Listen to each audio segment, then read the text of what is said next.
Hey Blades fans, welcome back to Hertz Arena and another Florida Everblades pregame show. I'm Hannah Jo Groves alongside Jake Maurice. Jake, we're back for game 2 after a tough one on Wednesday. 2-0, the Blades lost that. And what were some of the weaknesses that you saw in the Blades on Wednesday night? Well, first off, I think you do have to give credit to the Atlanta Gladiators. They played their style of game, and they played it very well. That kind of had the Everblades a little bit off throughout the game. Florida, they had some trouble moving through the neutral zone. Their special teams power play especially wasn't what they wanted it to be.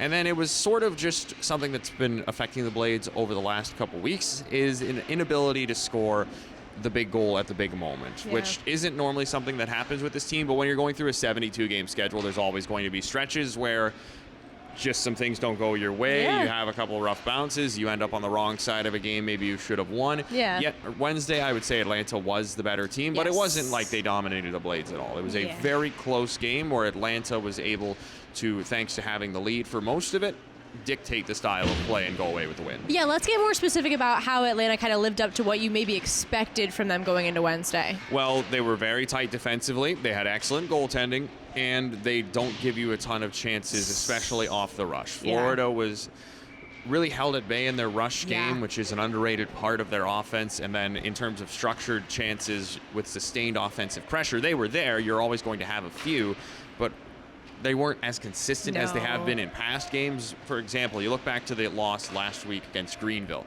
Yes, it was a 1-goal loss in that one, but they had so many chances. It very easily could have been a game they won. Not quite the same case on Wednesday. Atlanta's defensive structure and their goaltending came through in the big moments, combines for their second shutout win of the season.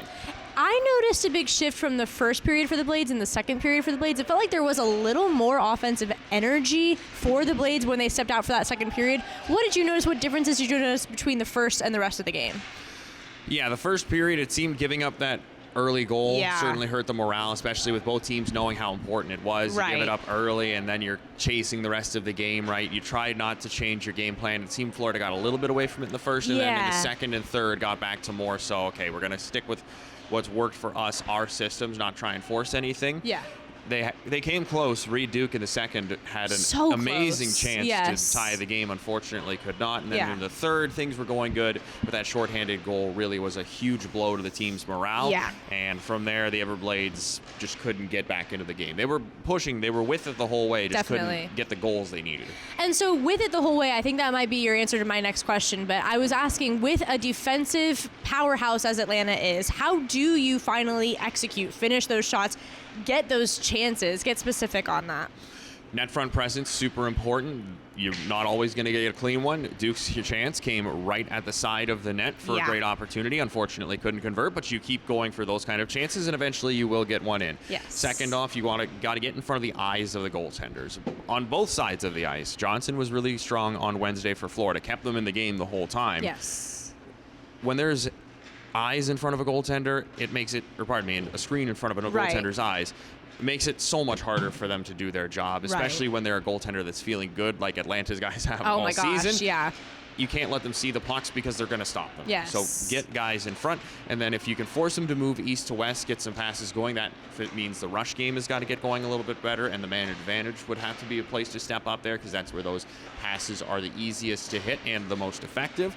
But those moves, getting a guy moving east to west, that's where you can create some opportunities and get a puck into the back of the net. And speaking of goalies, Cranley is in the crease for the Blades tonight, so he will be ready as he has been this whole season to show us what he's got in this Atlanta game tonight. So, Jake, we want the Friday night win. I know we just talked about the offensive keys. Can you give us the overall direct effect marketing 3 keys of the game? Well, we saw it on Wednesday. First goal is huge in these games, right? If Florida scores that goal, then it's Atlanta who has to chase, and they're not offensively the strongest team in the world. They're very comfortable in a low-scoring game, not so much if they've got to be the team that's down 1, 2, 3 and has to chase from behind. Second off, the special teams puck movement, very important. We saw a mishandled puck led to the goal shorthanded that eventually ended up really putting the game away in that one in the third period on Wednesday. Yeah. So managing the puck inside the attacking zone on the power play, and of course on the penalty kill, when you get it, it's got to get out of your own end. Atlanta does have not the greatest power play, but there certainly are some lethal weapons on it. And then finally, this is a game where the neutral zone is very important. So neutral zone control, forcing dump-ins one way, and being able to move over the blue line into attacking territory with possession the other direction. Super important for this one. Whichever team rules the neutral zone tonight very likely comes out with this win.